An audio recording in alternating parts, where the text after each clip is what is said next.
I'm Catherine. I'm Ron.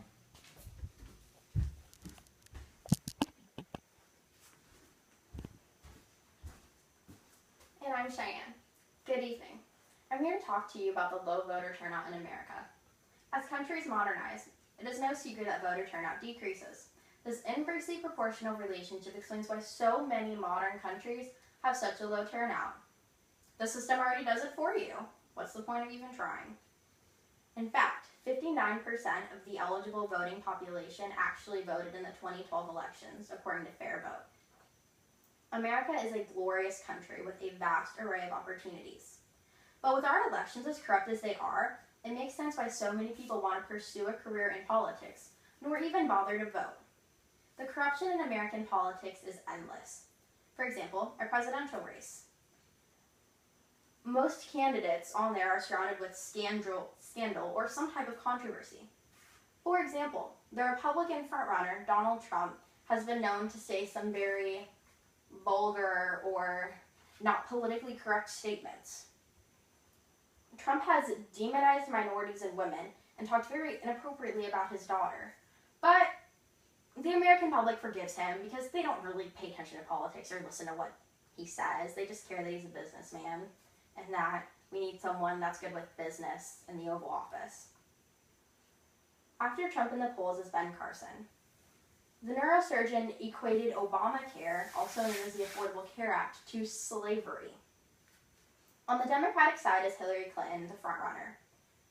As Secretary of State, she had her controversy with the emails, and now the Benghazi scandal the hearings were actually about a week ago. After Hillary in the polls is Senator Bernie Sanders. Although he isn't surrounded with controversy or scandal like the other candidates and doesn't say some extremely rude things, he does have a pretty good quote.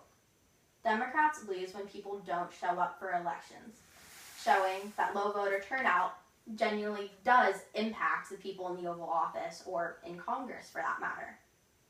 Donors and lobbyists helping candidates get elected into office is also a very corrupt part of our nation's politics. The names of the donors aren't publicized, but the candidates are manipulated from these donors as puppets. They exert their own personal agenda over the will of the country and the people, and just get rid of the reason why the people were actually elected to help people, instead of trying to do what's best for their business. It doesn't work out. In fact, Donald Trump is supposedly the only candidate who doesn't have a super PAC for his campaign at the moment. Another big problem is the Electoral College. If your state is super liberal or super conservative, what's voting even going to do?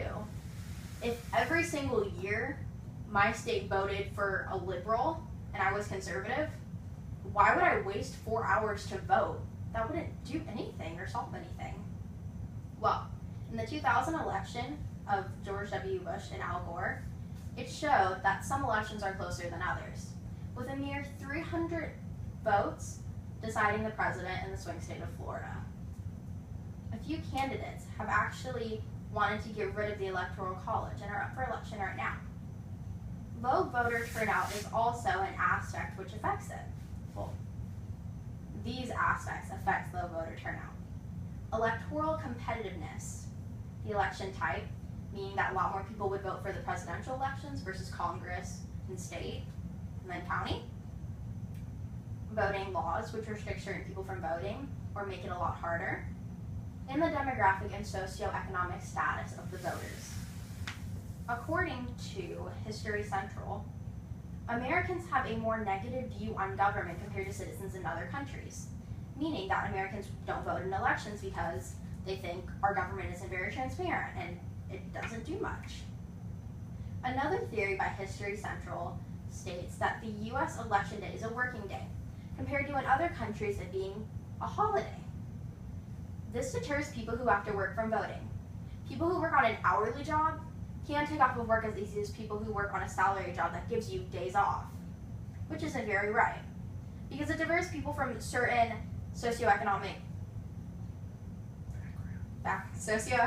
backgrounds from voicing their opinions, because would you rather vote for an election or get evicted from your house?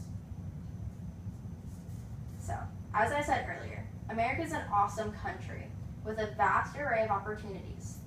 But with our elections as corrupt as they are, it makes sense why people don't care. But nothing is done until someone actually makes a stand towards it.